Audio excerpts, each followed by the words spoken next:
Hello guys, मैं doctor Sunil Aastha speech and hearing care का YouTube channel autism ADHD के बारे में दुनिया में सबसे ज़्यादा बात वीडियो नंबर 306 आपके सामने। आज का जो वीडियो है ये प्रैक्टिस चैलेंजेस के ऊपर ही, जैसे हम लोग प्रैक्टिस चैलेंजेस की बात कर रहे थे, फैमिली सपोर्ट का कितना इम्पोर्टेंस है अगर आपने ऑटिज्म एडीएचडी वाले बच्चों को ठीक करना है तो। इसके बारे में बात करेंगे। चैनल को सब्सक्राइब कीजिए, लाइक कीजिए, शेयर कीजिए, पूरी दुनिया में फैला दीजिए। मुझसे बात करने के लिए 8168790299 +91 लगाना बिल्कुल ना भूलें अगर आप इंडिया के बाहर से कॉल कर रहे हैं। इंडियन कंसल्टेशन 1000, इंडिया के बाहर से कॉल कर रहे हैं 2000 रुपीज़ अकाउंट ट्रांसफ़र देकर आपको मेरा अपॉइंटमेंट मिलता है। लेकिन फ़िलहाल इंडिया इंटरनेशनल सब जगह के लिए कंसल्टेशन चल रही है ओनली 300 रुपीज़ 30 अप्रैल, यानी सिर्फ कल तक ये ऑफ़र आपके पास है। इसके बाद रूटीन कंसल्टेशन हो जाएगी। इंडियन 1000, इंडिया के बाहर से कॉल करना चाहते हैं तो 2000 रुपीज़। जल्दी से एक कमेंट को लेते हैं, उसी कमेंट के ऊपर आज का वीडियो बेस्ड है। पूजा सिंह ने कमेंट किया है, family hardly any support, sometime it's so difficult to answer to anyone about my son's speech. I have taken consultation from sir and hoping for the best. Sir told me that my son is not autistic, just a speech delay. Big relief. Everyone is keeping to blame me for a speech delay and not at all supporting. But now I have started working according to sir's plan. Hope my son will give answers to everyone in his own voice. D3 rule. Thank you Puja, इतना विश्वास, इतना भरोसा जताने के लिए। पूजा का कहना है कि फैमिली की कोई सपोर्ट नहीं है।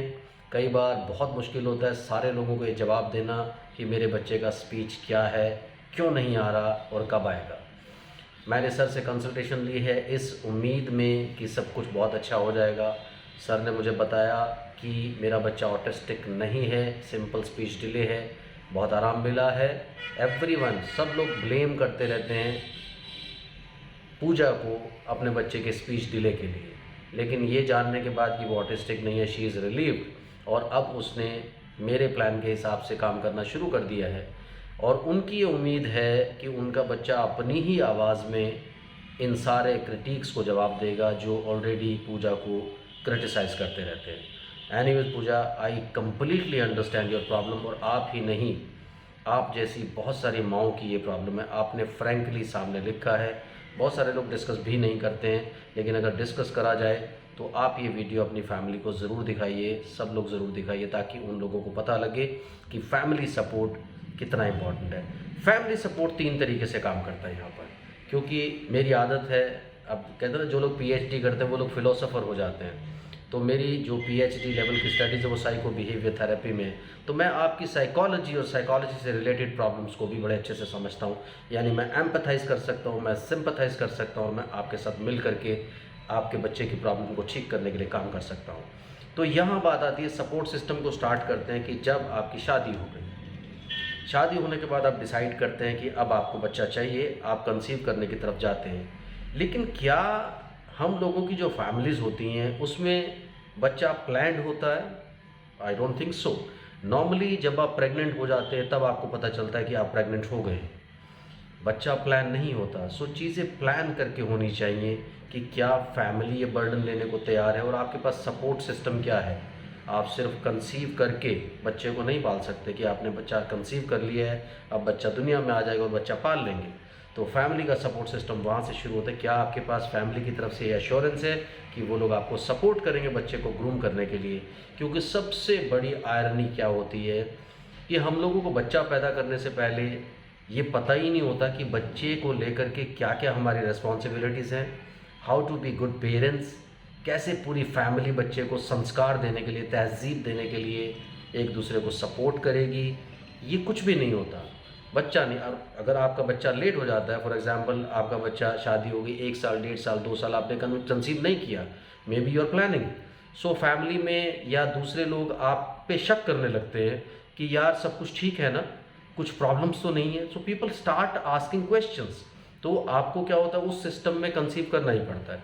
आप कंसीव करते हो, लेकिन वो सपोर्ट सिस्टम, यानी जब मैं हमेशा बोलता हूँ कि जितनी भी हेल्दी और खुश मदर्स होती हैं, यानी जो कंसीविंग मदर्स होती हैं, जो प्रेग्नेंट मदर्स होती हैं, वुड बी मदर्स होती हैं, वो जब तक पूरी तरह से खुश नहीं रहेंगी, वो प्रेगनेंसी में बहुत खुश नहीं रहेंगी, अब वो अपने बच्चे को किसी भी साइको बिहेवियरल प्रॉब्लम से बचा नहीं सकती। यानी उनके बच्चे को, जो माएँ ज़्यादातर अपनी प्रेगनेंसी में स्ट्रेस्ड रहती हैं, परेशान रहती हैं, बहुत सारी स्टडीज़ हैं, आप नेट पे चले जाओ, कई बार आप गूगल करते हो, मैं आपको मना करता हूँ कि स्पेशलिस्ट से बात करो, गूगल मत करो, गूगल स्पेशलिस्ट के लिए होता है, लेकिन फिर भी आप गूगल करते हो तो आपको दिखता है कि इतनी सारी मदर्स वो स्ट्रेस्ड रहती हैं ड्यूरिंग प्रेगनेंसी, उनकी फैमिली उनको वो पूरा सपोर्ट नहीं देती, उनको वो खुश नहीं रखती, कहीं ना कुछ प्रॉब्लम्स चलती रहती हैं, टसल चलती रहती है, तंज चलते रहते हैं, ताने चलते रहते हैं, लड़ाइयाँ चलती रहती हैं, झगड़े चलते रहते हैं और बहुत सारी स्ट्रेस पूरी प्रेगनेंसी के दौरान चलती है। उसके चलते उनके बच्चों में कई सारे साइको बिहेवियरल डिसऑर्डर्स आते हैं। तो ये सबसे पहला प्री रिक्विजिट है, यानी फैमिली सपोर्ट सिस्टम आपके प्रेग्नेंट होते, यानी आपकी शादी के फ़ौरन बाद जब आप कंसीव करना चाहते हैं, वहाँ से आपके घर के बड़े आपको प्रॉपरली समझा रहे हैं, वो काउंसलिंग कर रहे हैं या नहीं कर रहे, या वो किसी काउंसलर के पास आपको लेके जा रहे हैं कि नहीं लेके जा रहे हैं, कि पेरेंटिंग क्या होती है, बच्चे क्या होते हैं, बच्चों को कैसे पालना होता है, उसके लिए पूरी फैमिली की सब लोगों की क्या क्या रिस्पॉन्सिबिलिटीज़ होती हैं।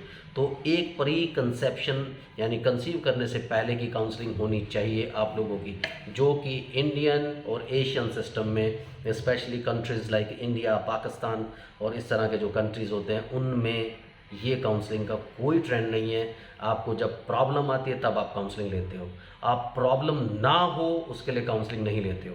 तो ये एक फैमिली सपोर्ट सिस्टम सबसे पहले काम करता है। या तो फैमिली में जो बड़े हैं, यानी जो सास ससुर हैं या आपके अपने माँ बाप हैं, तो वो आपको काउंसलिंग करें कि बच्चा क्या होता है, बच्चा पैदा करने के बाद आपकी क्या क्या रिस्पॉन्सिबिलिटीज़ रहेंगी, बच्चा आपकी ज़िंदगी में कितनी सारी रिस्पॉन्सिबिलिटीज़ को लेकर के आने वाला है, ये नॉलेज आपको होना बहुत इंपॉर्टेंट है, जो कि बिल्कुल नहीं होती। उसके बाद जब बच्चा पैदा होता है, फिर कई बार क्या होता है कि बच्चे को पहला दूध नहीं दिया जाता, जिसमें कोलेस्ट्रॉम वगैरह होता है, यानी वो बच्चे की इम्यूनिटी बिल्ड करने के लिए काम करता है। उसको कहते हैं कि वो नहीं वो दूध ठीक नहीं है, आप बाद में देंगे, यानी वहाँ की भी कोई काउंसलिंग नहीं होती कि अब आपको फीडिंग कैसे करना है, मदर की क्या क्या, एज अ मदर अब आपकी क्या क्या रिस्पॉन्सिबिलिटीज़ होती हैं। और फिर उस दौरान आपको ये कोशिश करनी चाहिए कि जब तक बच्चा पूरे 4-6 महीने का नहीं हो जाए, जो मदर है, जो लैक्टेटिंग मदर है, यानी जो दूध पिलाने वाली मम्मी है, उसको पूरी छूट मिलनी चाहिए अपने बच्चे के साथ वक्त बिताने के लिए। उसको आपको स्ट्रेस नहीं करना चाहिए, उसको बहुत सारे कामों में आपको डुबाना नहीं चाहिए। अगर आप ये सारे के सारे काम करते हो तो वो अपने बच्चे को कभी भी उस लेवल पर जा कर के ग्रूम नहीं कर पाएगी। फिर जब बच्चा 4-6 महीने का हो जाता है, वो काफ़ी सारी चीज़ें समझने लगता है। 6 महीने की एज में वो अपने कॉट में बैठ करके डांस करना शुरू कर देता है, टीवी देख करके या मोबाइल फ़ोन देख करके। हम लोग बड़े एक्साइटेड होते हैं, हम गाने चलाते हैं, कभी उसको एडवर्टाइजमेंट दिखाते हैं, फिर फ़ोन पकड़ाते हैं, फिर टैबलेट पकड़ाते हैं। हम लोग वहाँ पर भी समझदारी नहीं दिखाते। तो वहाँ जा कर के एज अ फैमिली, मैं फैमिली सपोर्ट की बात कर रहा हूँ कि अगर मदर कुछ काम करे, उसे किचन में काम है, उसे वॉशिंग मशीन के साथ काम है, उसे दूसरे काम है। अगर आपने कोई हाउस वाइफ ली हुई है, वर्किंग मदर होगी क्योंकि वो आपको सैलरी ला करके दे रही है, तब आपके रिस्पॉन्सिबिलिटीज़ होते हैं, क्योंकि वो तो आपको, या आप उसको काम पर मत भेजिए। अगर वो आपको सैलरी ला करके दे रही तो घर संभालना आप लोगों की जिम्मेदारी है, बाकी फैमिली जो घर पर होती है। और सबसे बड़ी बात हो कि हस्बैंड जब तक सपोर्ट नहीं करता तब तक प्रॉब्लम्स बनती रहती है। हस्बैंड्स की ये रिस्पॉन्सिबिलिटी होती है, किसी दूसरी फैमिली में से इस लड़की को आप लेकर के आए हो, आपको उसकी ज़रूरतों का, उसकी नीड्स का, उसकी प्रिवेसी का, उसके लिए क्या क्या चीज़ें कंफर्ट ला सकती हैं, उन सब चीज़ों का ख्याल रखना बहुत इंपॉर्टेंट है, जो आप नहीं करते हो। ये बहुत इंपॉर्टेंट है, क्योंकि फैमिली को ब्रिज कौन है? लड़की ने लड़के से शादी किया, इधर उसकी बाकी की फैमिली है, तो लड़का दोनों के बीच में कॉमन रहेगा। तो यहाँ लड़के को थोड़ा सा एक सेंसिटिवली चीज़ों को हैंडल करते हुए, दोनों पार्ट्स को सेटिस्फाई करते हुए आगे बढ़ना चाहिए, ताकि लड़की के लिए एक सेलिंग जो है वो ईजी हो जाए। तो जब लड़की जॉब करने के लिए जा रही है, अगर वो वर्किंग है, तब भी आपकी रिस्पॉन्सिबिलिटी बनती है कि 2 साल का, जब तक बच्चा 6 महीने से 2 साल के बीच का पीरियड सबसे ज़्यादा क्रूशियल होता है। उस दौरान अगर आप उसको TV, mobile phone, screen time दे देते हैं तो बहुत प्रॉब्लम्स होने वाली है। नॉर्मली मदर्स क्या करते हैं, 3 महीने की छुट्टी काट करके अपने ऑफिस में चली जाती हैं। उसके बाद घर पे जो लोग भी बच्चे को संभालते हैं, बहुत इजी है, बच्चा तंग कर रहा है, टीवी चला दो, मोबाइल फ़ोन पकड़ा दो, टैबलेट दे दो, आईपैड दे दो, ये सब चीज़ें होती हैं। No, this is going to ruin your child. तो यहाँ पर आपको ख्याल रखना होता है। तो ये सारी बातें आपको ख्याल रखनी पड़ेंगी कि वो ना करे। अगर लड़की हाउस वाइफ है तो नेचुरली उसे घर के काम करने होंगे, तो जब वो घर के काम करे उस टाइम बच्चे को कौन देगा? यानी बच्चा जो है कम से कम 2 साल की एज तक उसे complete care, human to human communication मिलना चाहिए। उसका टाइम पास नहीं होना चाहिए कि तंग कर रहा है फ़ोन दे दो। अपने काम में बिज़ी हो जाओ।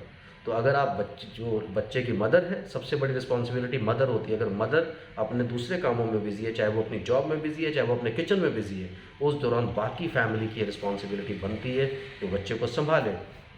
अगर आपकी फैमिली एक जॉइंट फैमिली नहीं है, न्यूक्लियर फैमिली है, उसमें आपके जैसे कई लोगों के सवाल आएंगे इसके बाद कि हम लोग तो 3 लोग ही रहते हैं यार, हम क्या करें? आप लोग अगर 3 लोग रहते हैं तो आपको घर के कामों के लिए किसी की अरेंजमेंट करनी चाहिए कि घर के काम वो करेगा। यानी आप कोई नैनी देख लीजिए, कुछ भी लोग क्या उल्टा करते हैं, वो नैनी देख लेते हैं बच्चे को संभालने के लिए और मदर्स आराम से फ़ोन लेकर के बच्चे के साथ बिजी हो जाती हैं। तो काफ़ी सारी मदर्स का भी ये कसूर होता है, उनको भी ये बात देखना बहुत इंपॉर्टेंट है।